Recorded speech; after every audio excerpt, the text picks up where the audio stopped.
গত ৩ বছরের রক্তক্ষয়ী সংঘাতে ইসরায়েলি সামরিক বাহিনী এমন এক জায়গায় এসে দাঁড়িয়েছে যা তাদের নিজেদের দীর্ঘমেয়াদী হিসাব নিকাশকেও সম্পূর্ণ উল্টে দিয়েছে।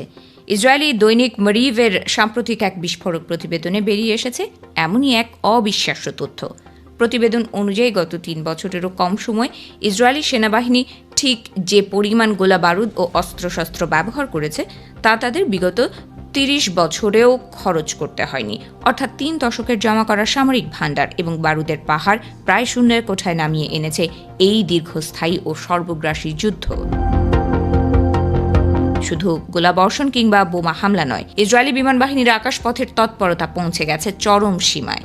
স্বাভাবিক পরিস্থিতিতে ৯ বছরে যে পরিমাণ বিমান অভিযান চালানো হতো, এই অল্প সময়ে তার সমতুল্য অভিযান পরিচালনা করতে বাধ্য হয়েছে তেল আবিব।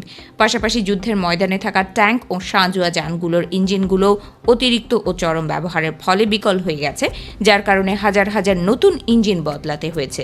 সামরিক বিশ্লেষকরা মনে করছেন, যুদ্ধের হার্ডওয়্যার বা অস্ত্র নষ্ট হলে তা অর্থ দিয়ে পুনরায় তৈরি কিংবা মেরামত করা সম্ভব, কিন্তু এই যুদ্ধের সবচেয়ে বড় এবং মারাত্মক ক্ষত লুকিয়ে রয়েছে অন্য জায়গায়, যা চাইলেই কোনো কারখানা থেকে তৈরি বা অস্ত্রের বিনিময়ে ফিরিয়ে আনা যায় না।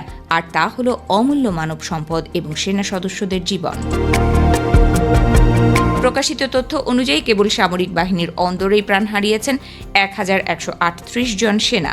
এছাড়া প্রায় ১১,৭৩০ জন সেনা গুরুতর শারীরিক ও মানসিক আঘাত নিয়ে কোনো মতে বেঁচে আছেন, যাদের একটি বড় অংশ চিরতরে কার্যক্ষমতা হারিয়েছেন। এর বাইরেও হাজার হাজার সেনার মনে চেপে বসা মানসিক ট্রমা বা যুদ্ধের বিষণ্ণতা পরিস্থিতিকে আরও জটিল করে তুলেছে। যুদ্ধের দীর্ঘস্থায়িত্ব এবং চরম মানসিক চাপের কারণে ক্লান্ত হয়ে পড়েছে খোদ পেশাদার সৈন্যরাও। ফ্রন্টলাইনে বা সম্মুখ সমরে কমান্ডিং পজিশনে কাজ করার অফার পেলেও অভিজ্ঞ সেনাদের অনেকেই এখন তা প্রত্যাখ্যান করছেন, বরং এর বদলে তারা কম ঝুঁকিপূর্ণ পেছনের সারির দায়িত্ব বেছে নিচ্ছেন কিংবা সরাসরি সেনাবাহিনী ছেড়ে চিরতরে বিদায় নিচ্ছেন। অন্যদিকে ইসরায়েলি সামরিক বাহিনীকে টিকিয়ে রাখতে প্রতিদিন গড়ে ৫০,০০০ রিজার্ভ সেনাকে সক্রিয় ডিউটিতে ধরে রাখা হয়েছে।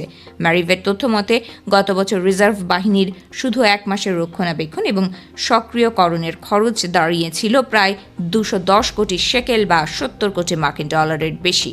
এই বিপুল পরিমাণ অর্থ দিয়ে অনায়াসেই ৭টি অত্যাধুনিক F-35 যুদ্ধবিমান কিংবা ৭০টি শক্তিশালী মার্কাভা ট্যাঙ্ক কেনা সম্ভব ছিল।